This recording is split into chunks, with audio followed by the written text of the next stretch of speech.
Thank you so much. I'm so sorry that at this time all my energy, that super energy, come with it from Africa. By this time, it's gone. Really, I've been here for too long, especially when you see most of the folks out. So the facts. I'm talking about the HIV cure research at the ARTWorks at the ARTSEUM. Next slide. We're gonna be very fast. The ARTSEUM is a community-based artistic initiative started by Moses Superjaja. It is a grassroots place where communities can meet, learn in a layman's environment, share testimonies, and energize themselves as we strive to end AIDS and HIV. It is basically meant to simplify HIV prevention, treatment, and cure interventions that are on market and in research. ARTSEUM is the only place where we talk at all. Next slide. The beginning. This idea is evolved when I first adopted my first son, like 20 years ago. I was called, there was a young boy who had failed all intervention, first and second line treatment. And the reason basically was that the parents died and this boy was dumped at the grandmother who was 7 years old. Now, the mother, to cut the story short, the grandmother was only giving antiretroviral therapy to the boy when the boy was not feeling okay. Are we together? So every time he saw the grandson falling sick, that's when she picked the medication from this case, giving it to the little boy. Why? Because she was not given information about these drugs when she was receiving the kid. She received the kid the day she buried the daughter. Are we together? Yeah. So I realized there was a very big gap in our societies. People are put on medication without much education about the interventions they are going to take. Even the caretakers themselves need to be empowered about the interventions. Africa has the biggest number of children treatment. I'll give you an example. In Uganda, Uganda has the biggest number of treatment failures of second line in the whole world. We have like 3,000 children on third line. Means they failed first line and second line and they're on third line. And their children. So the biggest problems come from the caretakers, not the children themselves, because they don't even know the medication they are taking. They don't even know the repercussion of not taking the medications correctly. So I realized, and when I was going to pick this boy to save him, I realized there was a gap. So I picked this boy, I took him into my foundation, I adopted the boy, I bought better medication, fundraised at the time from folks around the world, bought better medication, and the boy is now doing very well. He's actually the one taking care of this very place, the ARTSEUM. That is got a very strong, complicated combination of medications, which keeps him live. So I realized that actually we need interventions like this to break down the hard science, to break down the interventions for the layman's person so that he can take it correctly. Next slide. Construction began in 2012. As you can see, this construction, this site, this project is very unique in that I am the architect of this very project, and I'm the engineer of this project. I design the work, and I do the construction by myself. So when I had developed the idea, I needed $200,000 to complete this project, the money which I didn't have. Are we together? Yeah. So when I analyzed the expenditure of this budget, actually almost 40% was going into architecture and engineering. Are we together? So the biggest chunk of the budget was going into paying the guys who stand there and say, hey, do this, do this, do this, do this. Not even buying materials. So I didn't have that money. I just had like 30,000 US dollars. Somebody is disagreeing with what I'm saying. No? So I had like 30,000 US dollars, of which money I'd collected from my social security fund because I was leaving radio business. Remember very well, I was a very prominent radio DJ for over 15 years. So I was leaving radio because of the stigma that was around and dropping my music career as a musician. I was a very prominent musician. I'd saved some money. And then I had security fund over 15,000 US dollars. When I say security, you know what? The money that is being deducted from your monthly salary. So I had like 35 US dollars, but the project needed 200,000 US dollars. So all I need was what I did. I bought a piece of land and started the construction. Next slide. So, okay, I didn't explain that, but when you get to this site, this project, you start by this very important gate under construction. It has two pillars. One pillar is called CCR5, the other is called CT4. This is the main gate of the project. This is the main gate that leads you into the project. And these are the guests from America that visited us last time. Professor Steve Dick, Marina Kasky, Dr. Deborah Passaud. You all know all these faces, right? Dr. Ray Zezel, Riot of CDC. Next slide, please. So this is the gate. As you get out of the gate, the first compound you get into, we call it the cytoplasm compound. This is a place where general communities sit, chat, dance, share testimonies together. And normally when they come and convert, that's the place where we have our lunch together. Next slide. After the cytoplasm, you go to the mitochondria garden. This is the place where you can sit and have your best lunch in a community-friendly environment. Quickly, next slide. From there, you go to what we call the lymphocyte auditorium.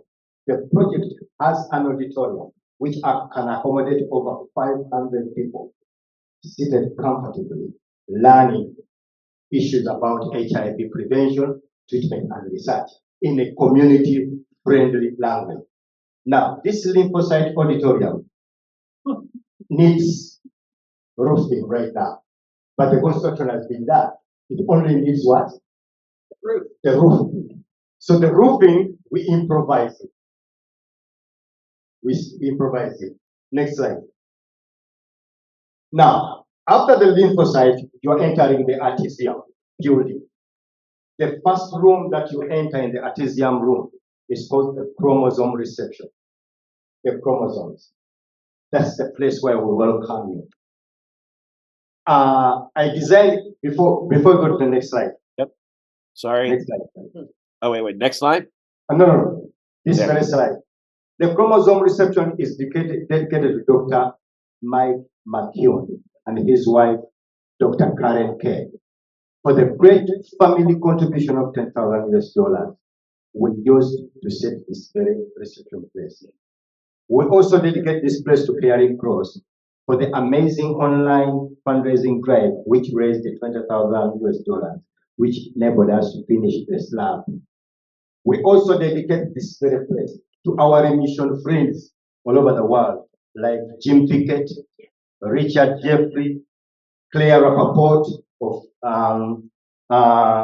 Insight, Angelo Kabwakatumba, Dr. Prista Dong, Champion Romeo Matt. Champion Romeo Matt is a fellow colleague of mine. We went and did an advocacy work for 2 months. We are attending calls every day. And at the end of the exercise, they were saying, each one is getting honorarium of $2,000. But Champion had heard about my initiative and said, my honorarium, I'm dedicating it to the work of Moses. That was really amazing. So I immediately added. Next slide, please. Next slide. Okay. After the reception, the chromosome reception, you got what they call the viral room. This project has about 25 spacious rooms. There are 5 sections, but each section has 5 different rooms. So the viral room has different art pieces that have been designed to break down the science for the African person to understand. You know, the way you understand in Europe and America is not the way we do. For us, it takes us months and months to understand something. Even when the way we take our medication is not the way you take your medication, you get it, right? Because majority of our people never went to what? School. Are we together? It takes us a lot of time. So you need to sit down a lot and devise things that can make someone really understand something so easily. Why am I taking medications? But for instance, why did we design this picture like this? This is the HIV virus. So in a community-friendly language, you are saying this, assuming an HIV virus is a human being, a very dangerous human being, who comes with 3 tools that he uses to fight you and kill you. He uses several tools, but he has 3 tools that are more deadly and more powerful that he uses to what? To conquer you as a human being. And one tool is called protease toolbox. Another tool is called integrase toolbox. Another one is called transcriptase toolbox. But before that, he has those hands with very sharp nails called spikes. So before he uses all these tools, he will first use his spikes to attack you. Then penetrate you. Then he gets these tools and starts to cause what? Havoc. So the medication that the researchers discovered are meant to disorganize these tools. The medication that the doctor gave you are meant to disorganize either the spikes or these 3 tools. For instance, you are taking 2 drugs. One is yellow in color and the other one is blue. The blue one is meant to disorganize this integrase toolbox. And this one, the green one, is meant to disorganize the protease toolbox. Because we had scenarios whereby somebody say, I'm not taking this green tablet because I don't belong to Democratic Party. We have parties with the colors. We have a party that puts on red. Now you go to a hospital and somebody gives you a red tablet. And you say, me, I don't take red. And yet, you are supposed to take the medications in combination. But somebody say, I don't take that one because I don't take red colors. I don't take that tablet because it makes me dizzy. I don't take that tablet because whenever I take it, I feel like I want to vomit. He's doing that because he doesn't know the role of that particular medication. But after sitting down and telling him that actually these medications are meant to be taken in combination so that they can fight this integrase toolbox and the protease in toolbox and the transcriptase, somebody understands it. Hey, then he takes the medications correctly. Next slide. Next slide. Yep, hold on. Okay, there is a prevention room that we are dedicating to AFA for the great work that they are doing in Africa. And there is a story about these 3 girls who were raped on the same night by people who were discovered to be HIV positive. All of them with high viral loads. But what happened? They were all saved because of biomedical intervention. Next slide. It's a big story, and we are planning to create a simple film about them. Now, the next room that you enter is treatment room. All the treatment that we take in Africa are meant, like we say, to antagonize the toolbox. But then we go back to the journey that HIV uses to enter a cell and go out the cell. We also try to explain it and break it that way.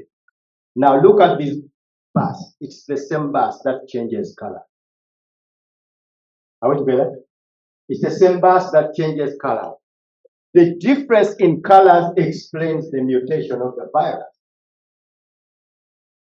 The difference in color explains the mutations of the virus, because we know it's the virus that has the highest mutation all over the world. And understanding it in the African context is really very difficult. Are we together? So the virus enters this when the driver is born. Immediately after entering, he disembarks out of the bus and he has his tools. He organizes the tools, and after organizing the tools, he starts the journey. His primary mission is to go to the capital city, which is the TNK. Why? Because this is where there is the factory for him to make more of his family, to make babies. So he will drive and go to what? To the capital city. In the capital city, he will make production of his family, and then he will drive the bus full of children and grandchildren trying to go out. Immediately when he gets out, each of the new baby will take his own. Are we together? He will take his own area or journey to cause more havoc. So researchers have revised different medications to interfere with each bus stop of this process. So if a researcher gives you medication in a combination, he has a reason. He might give you a drug to prevent entry into this, and then he can give you another drug to prevent integration. For instance, me, the drug that I take a transcriptase inhibitor and an integrase inhibitor in combination.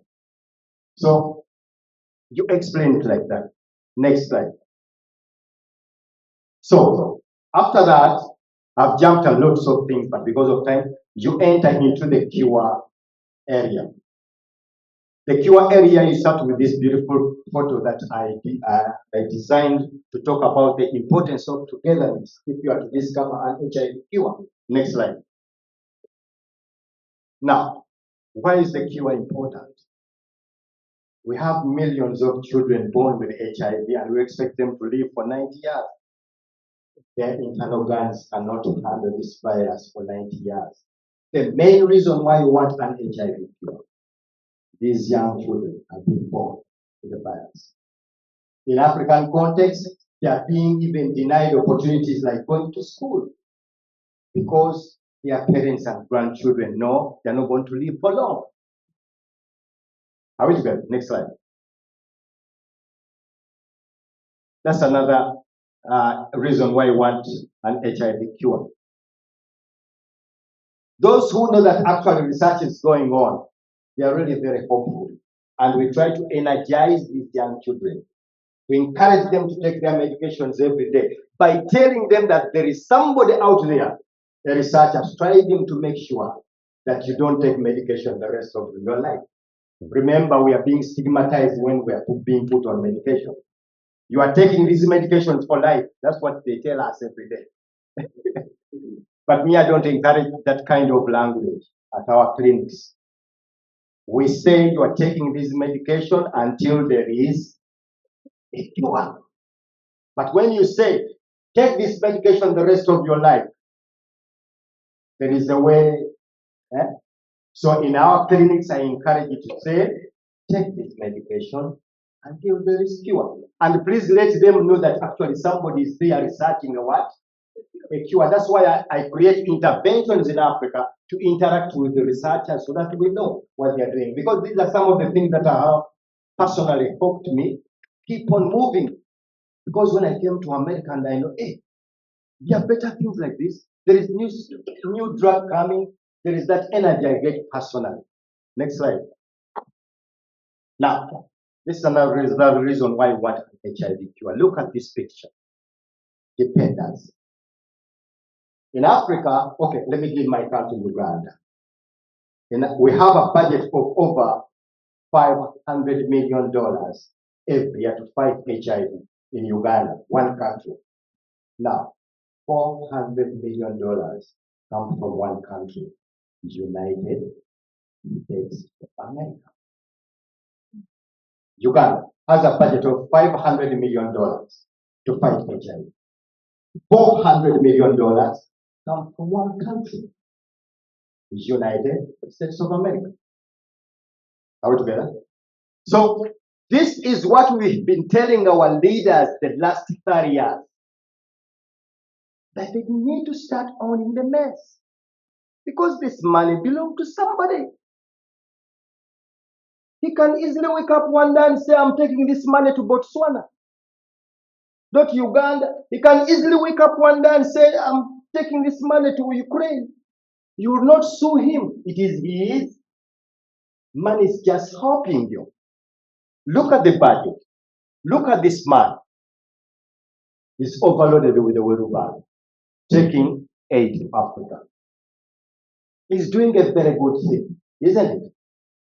But you don't expect him to do this all the time, every time.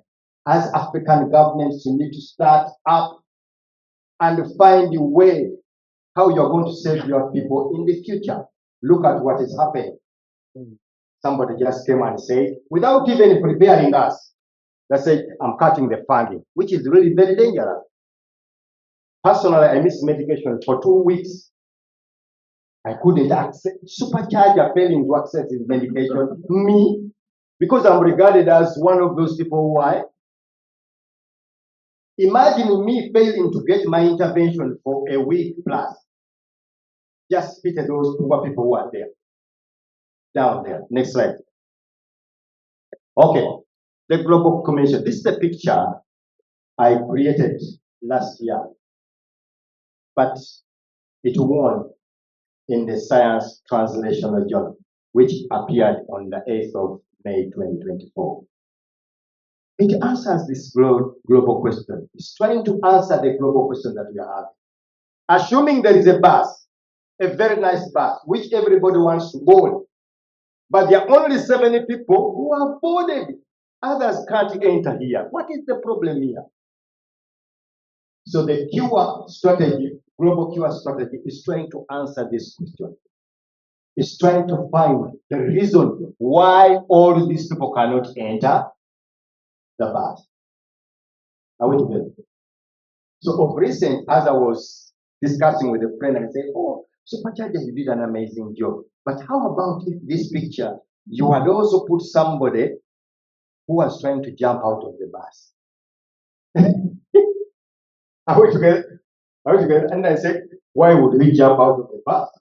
Because my intention is everybody wants to do what? But remember, there are people who enter there and then rebound. How do you explain them in this picture? I said, oh, that could explain that. Next slide. Okay, this is one of the cure strategies that we're having, which is called early treatment, which controls the size of the reservoir. Next slide. Time. Okay, this is shock and kill. Remember these two, assuming a house, a very nice house, constructed very well. And people are there, sleeping. And these two come and shake the house. Are we together? It is a house where the enemy is sleeping peacefully. Is the enemy sleeping peacefully in the house? But then somebody looking for him, he comes and shakes this house. So these two are called latent reversing agents.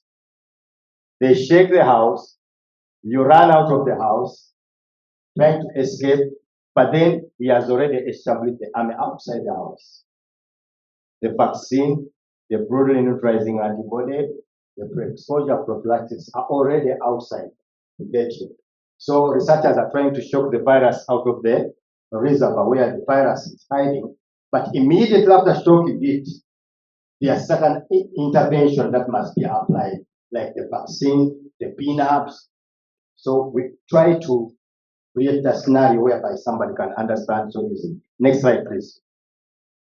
So instead of shocking the virus, why you waste your time by shaking the house, applying PNAPs, the soldiers outside the compound to wait for the enemy to get out of the house? Why are you wasting the house? Just create a what?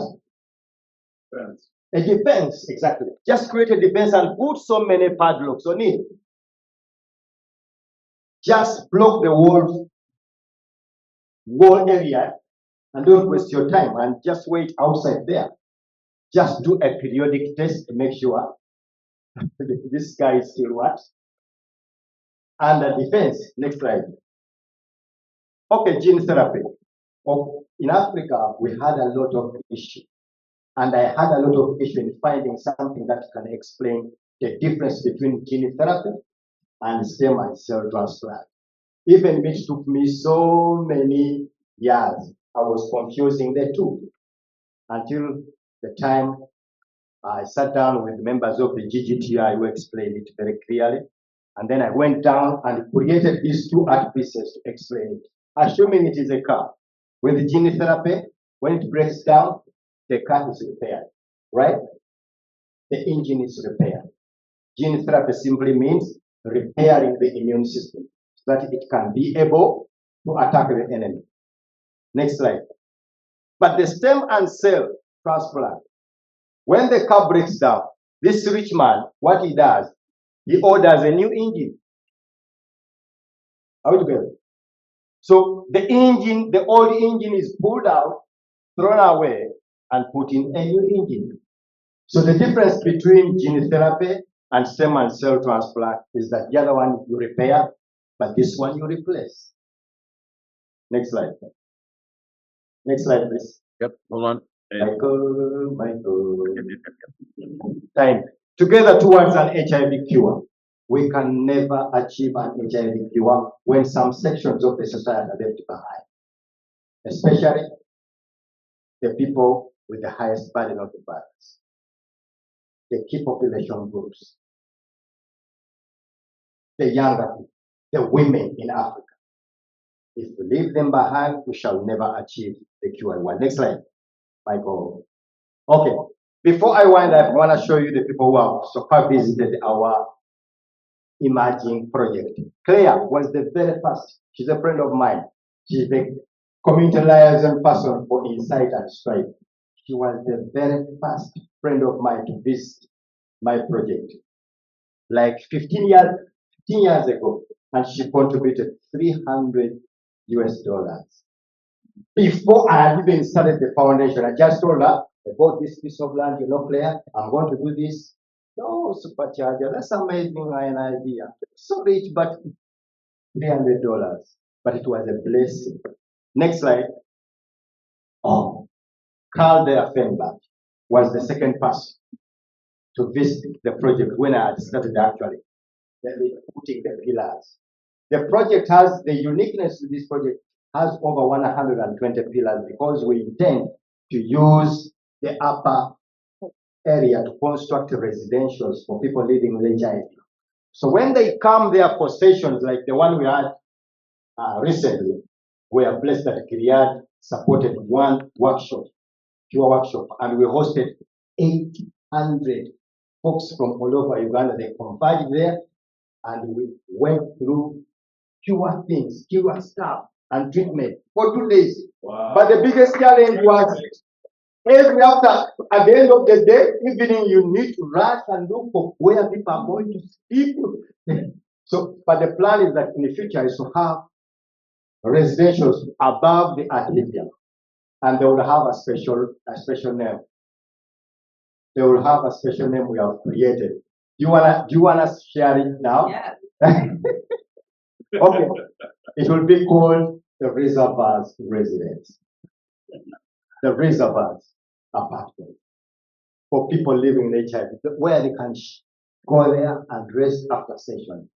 These guests who come to visit us, they spend a lot of money by staying in expensive hotels. You invite Jeffries, you don't give him a single point, but he has to look for money for airflight. He has to look for money for accommodation. He has to look for money for visa, money for food. At least we can cater for one item, which is accommodation, when you invite Jeffries in the future. Next slide.